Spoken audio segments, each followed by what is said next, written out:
Welcome to the channel. Today we are making some 308 keychains. This is just a Colette sizing die. I've removed the decapping pin, so it's going to undersize these slightly. Here we go.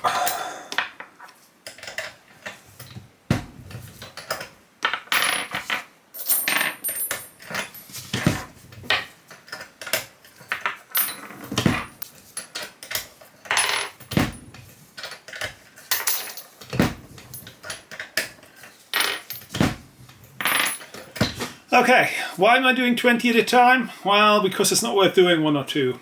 20 will hold us. It's about what we of one caliber is something that'll last for a few months, and then I'll make more when it's required.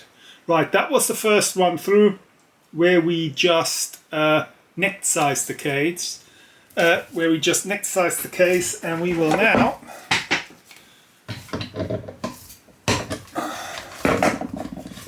put the decapping pin in. The decapping pin is gonna stretch the neck case back to the correct size, but because instead of us pressing against the decapper, it will always stay a bit tighter than when I would have just neck sized with the decapping pin in. These dies are a little hammered. They are the understudies, because the good dies that I have in 308 are used in my Dylan. So these dies have been used long and hard. So they're all a bit rough, but for manual work like this, it'll do just fine. There we go, and we have now decapped this guy. I'm going to decap them all, and then we'll have to do some drilling.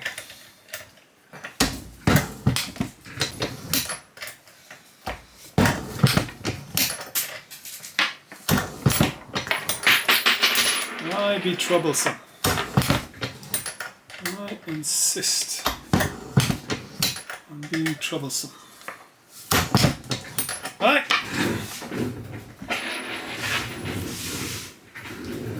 One more.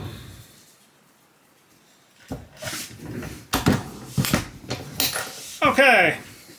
So we've decapped them, we've neck sized them, now we're going to move on. There are several ways of fixing a chain onto them. Some people will kind of like put a ring mounted through the side. I find that quite ugly. I've also seen a few people who will try and drill a hole straight through the head, which I don't like either, because it exposes lead and people are going to carry this stuff around with them everywhere. I don't like bits of exposed lead hanging off people.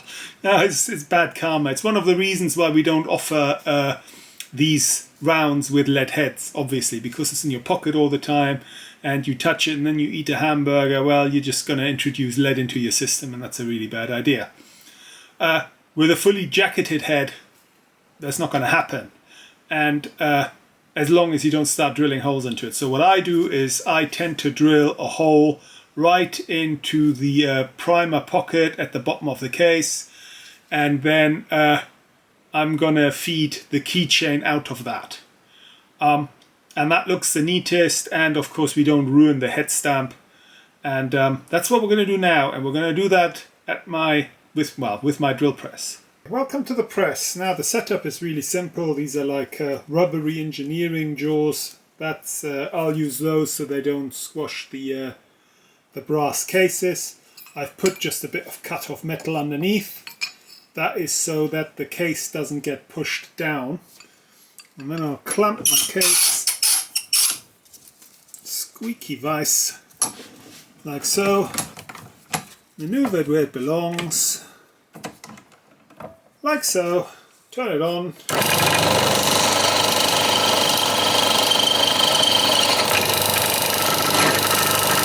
And that's one. Now these get very hot, but you can see that's a nice clean hole. Right. Next candidate.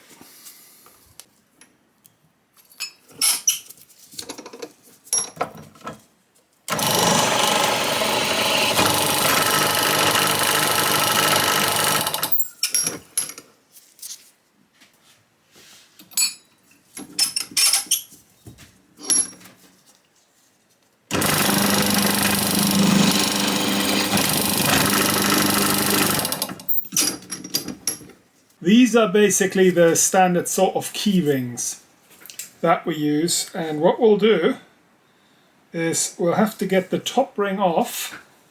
So pliers 1, pliers 2, find the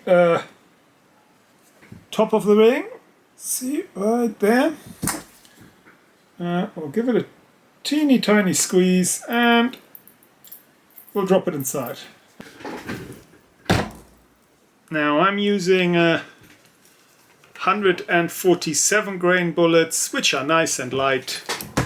The heavier the bullet, the greater the kinetic energy, and less kinetic energy means less chance that it'll become detached from the head.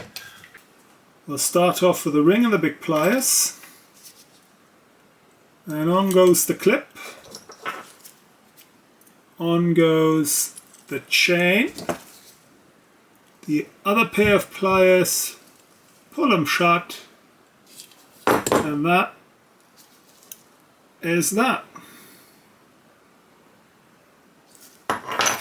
One more time. I'll start off with the ring, then I'll go with the chain, then the clip, and then we'll need the second pair of pliers,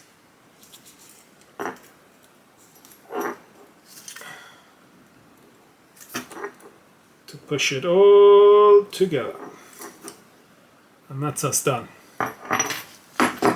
I have still got the original key ring that I made, which was a 9mm, and it's still on the Garden Gate keys, and that's been knocking around for about 8 years now. So I do think they last. If you are interested in making some of these or buying some of these, I recommend the pistol calibers. I really don't have that high an opinion of the rifle calibers as keyring. And they're just, this is already quite clunky. I mean, imagine that knocking around in your pocket. I mean, you can do anything you want, but for keys that you carry around in your pocket, go with a pistol caliber, it's nicer.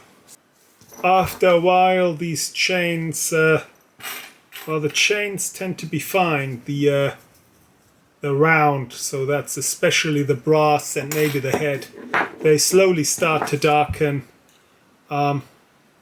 You can normally brighten them up again, either with like Brasso or something with that ilk. You can even use a toothbrush with a bit of toothpaste. It'll do the job. It might take a little longer. The keyring itself, this part, they hold quite nicely. If they do